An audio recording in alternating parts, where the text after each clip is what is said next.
Estamos en plenas cuencas mineras, en el pico Tres Concejos, que está a 1096 metros de altura sobre el nivel del mar.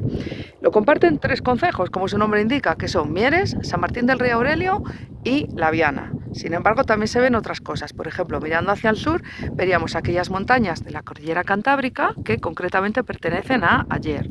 Después, también Cordillera Cantábrica, la zona que pertenece a Lena. Estoy hablando de lo que está más alejado y con nieve.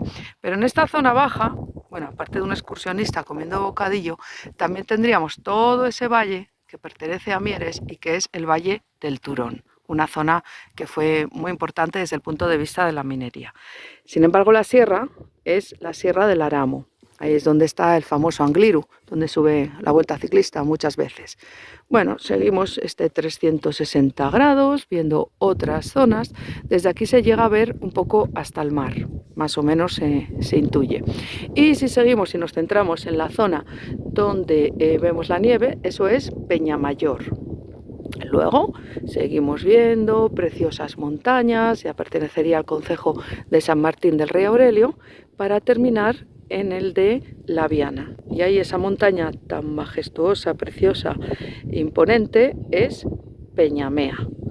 Peñamea es famosa porque en su subida tiene el famoso ojo de buey. Y bueno, pues ya terminamos por aquí donde empezamos. Hay un par de miradores ahí en la zona que estamos enfocando ahora, con mesas interpretativas y bueno, pues está muy bien, sobre todo si el día acompaña, como es el caso.